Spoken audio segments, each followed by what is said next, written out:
Nadreen, आज बरतानिया में ओवरसीज़ पाकिस्तानियों का एक बड़ा इम्तिहान है।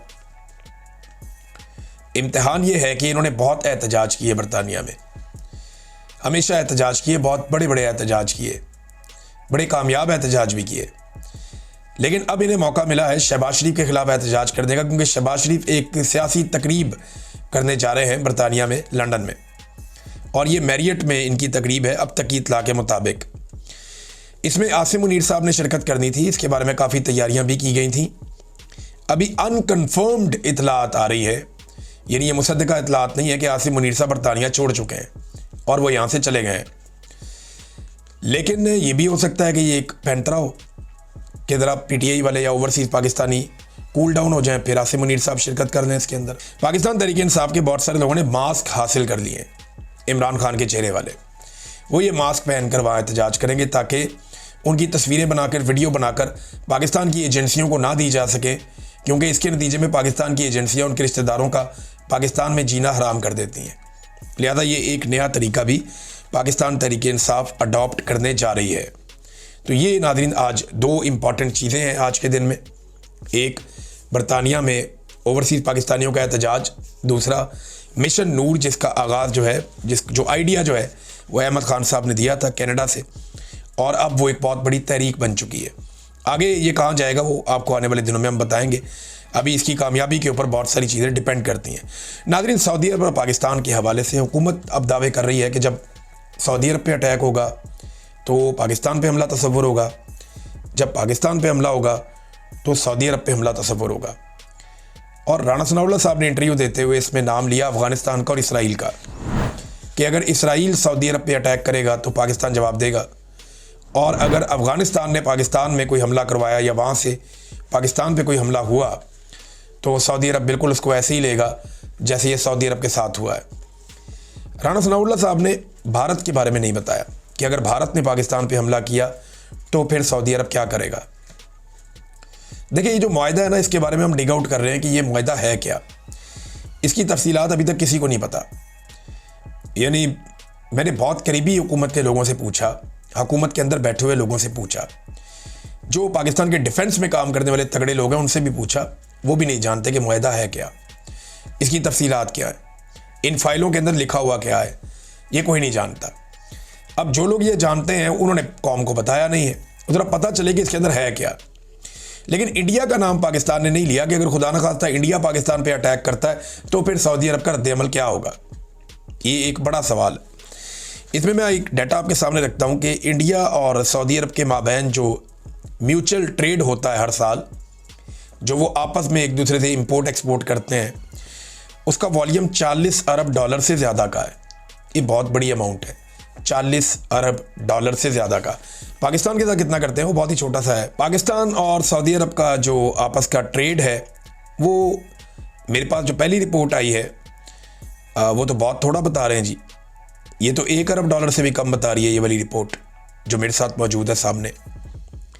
और ये समा टीवी की रिपोर्ट बता रही है कि पाकिस्तान का और सऊदी अरब का जो ट्रेड वॉल्यूम है वो पहुंच गया है 700 मिलियन डॉलर्स के मार्क तक। 700 मिलियन डॉलर, 1000 मिलियन डॉलर्स का 1 अरब डॉलर होता है। तो अब 40 गुना ज़्यादा है भारत के साथ उनकी तजारत। तो क्या वो भारत के ख़िलाफ़ जाएगा सऊदी अरब पाकिस्तान की हमायत में? ये वो सवाल है जिसका जवाब अभी तक हमारे पास इसलिए नहीं है कि ये एग्रीमेंट पब्लिक नहीं किया गया। इस एग्रीमेंट को हम खोज रहे हैं, कोशिश कर रहे हैं, कुछ और जर्नलिस्ट भी कर रहे हैं, मैं भी कर रहा हूँ, मेरे कुछ और दोस्त हैं, वो भी अपने सोर्सेज को उन्होंने बहुत हिलाया झुलाया कि पता चले कि इस एग्रीमेंट में है क्या।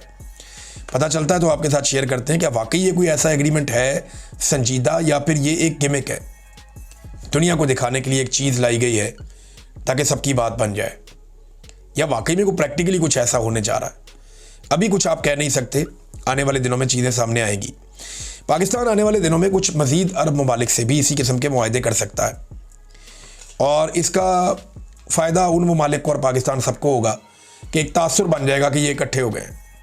लेकिन देखें ना, जब भी कभी कोई मुआहदा होता है दिफाई नौइयत का, उसके पीछे बहुत लंबी चौड़ी स्टडीज़ होती हैं, बड़ी डिबेट्स होती हैं, पार्लियामान के अंदर, पार्लियामान के बाहर, नेशनल मीडिया के ऊपर, फिर डिबेट की जाती है, थिंक टैंक्स इसके ऊपर काम करते हैं, दिफाई एक्सपर्ट्स इसके ऊपर काम करते हैं। मईशत के मैदान में पे चीज़ें देखी जाती हैं, फिर जाके ये कोई मुआहदा ऐसा होता है। लेकिन अचानक से मुआहदा सामने आ जाना, इसकी कोई माजी में ऐसी मिसाल मिलती नहीं है, हमने कभी माजी में ऐसा देखा नहीं है। हत्ता कि जंग भी चल रही हो ना, तो उस दौरान भी इस तरह से एकदम मुआहदा सामने नहीं आता, ये चीज़ें टाइम लेती हैं। हम इसको ढूंढ रहे हैं इसके अंदर कि इसमें निकलता क्या है, फिर हम आपके साथ शेयर करेंगे। नाज़रीन, एक और सवाल ये है कि डोनाल्ड ट्रंप बगराम एयरबेस लेना चाहते हैं अफ़गानिस्तान में, क्या अफ़गानी वो देंगे? अफ़गानिस्तान की गवर्नमेंट ने जो डोनाल्ड ट्रंप की गवर्नमेंट के साथ बातचीत की है, वो ये कहते हैं जी हम किसी और मुल्क के फ़ौजियों को अफ़गान सरज़मीन पे वेलकम नहीं करते, उनकी ये पॉलिसी है। लेकिन वो ये कहते हैं दिफाई और माशी मैदान में हम दो तरफ़ा एक ताउन करने के लिए तैयार हैं। अमेरिका हमारे साथ ताउन करे, हम उनके साथ करते हैं, मईशत में भी, दिफा में भी, दहशतगर्दी के ख़िलाफ़ जिन चीज़ों में आप चाहते हैं आप आ जाएँ। तो अफ़गान जो हैं, जो मौजूदा अफ़गान हुकूमत है, वो बड़ी प्रोफेशनली दुनिया को डील कर रही है। आज अफ़गानिस्तान की इकॉनमी, फजलुर रहमान साहब कह रहे थे कि वो पाकिस्तान से बेहतर चल रही है। जो अफ़गान करेंसी है वो पाकिस्तान की करेंसी से कुछ 4 गुना बेहतर है इस वक्त। और ये एक जंग ज़दा इलाके की कहानी है। वो बेहतर परफॉर्म कर रहे हैं, वो आगे की तरफ बढ़ रहे हैं, उनकी पॉलिसी में बहुत ठहराव है। लेकिन पाकिस्तान हर चीज़ डे टू डे करता है, जज्बाती अंदाज में करता है। डोनाल्ड ट्रंप की भी तबीयत में ऐसा हिजान है, अचानक से अनाउंस कर देते हैं कोई चीज़। लेकिन जो अफ़गानिस्तान की हुकूमत है उसको कोई जल्दी नहीं है। वो ये कह रहे हैं जी कि हम मुस्तरद करते हैं ऐसे किसी इम्कान को कि हम किसी भी गैर मुल्की फ़ौज को अपना कोई भी अड्डा देंगे। ये परवेज़ मुशर्रफ ही था जितने अड्डे दे दिए थे। तालिबान जो है वो अभी तक इसके ऊपर राज़ी नहीं हुए। नाज़रीन, एक और बड़ी हैरत अंगेज़ खबर है और आप सबको होशियार रहना चाहिए। पाकिस्तान में रहने वाले तमाम लोगों को अपना डाटा, अपने पासवर्ड, अपनी चीज़ों को बहुत महफूज रखना होगा, क्योंकि कुछ इतलात के मुताबिक पाकिस्तानियों का डाटा डार्क वेब पर दस्तयाब है। आपके पासवर्ड्स वहाँ पे मिल जाते हैं, आपकी ट्रैवल हिस्ट्री वहाँ पे मिल जाती है, आपकी तस्वीर वहाँ से निकल आती हैं और 500 रुपये देके आप वहाँ से डाटा ख़रीद सकते हैं। तो पाकिस्तान में सार्फिन का डाटा इतना गैर महफूज क्यों है, ये सवाल PTA से पूछा जाना चाहिए। पाकिस्तान की IT मिनिस्ट्री, इन्हें कुछ आइडिया है कि पाकिस्तानियों के साथ ये क्या कर रहे हैं और पाकिस्तानियों को डिजिटली इन्होंने कितना गैर महफूज कर दिया है?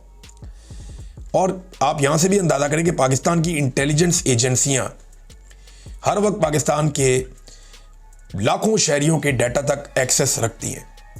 वो 40-40 लाख लोगों का डाटा जो है वो अपने पास जमा कर सकते हैं, उनकी कॉल्स को सुन सकते हैं। तो जो स्पाइंग, पाकिस्तान की स्पाई एजेंसीज या खुफिया एजेंसियाँ जो जासूसी कर रही हैं, वो पाकिस्तानी शहरियों की कर रही हैं। और दुनिया में कहीं भी किसी भी मुहज़्ज़ब मुल्क में इन बातों की इजाज़त नहीं है। लिहाजा पाकिस्तानियों को थोड़ा स्टडी करना चाहिए, मशवरा करना चाहिए और अपने अपने डाटा को, जो डिजिटल डाटा है, उसे अपने तौर पे महफूज बनाने के लिए इक़दाम करने चाहिए। नाज़रीन, सैलाब का पानी पहुंच गया सिंध में, दादू डूब गया, बहुत सारी आबादियां दादू की डूबी हुई हैं। ये पूरी रिपोर्ट है मेरे पास। दादू में तबाही मचाने के बाद सैलाबी रेला जो है लाड़काना सेवन बचाओ बंद से टकरा गया। अब तक के लिए इतना ही। अपना ख्याल रखिएगा, अपने इस चैनल का भी। अल्लाह हाफ़िज़।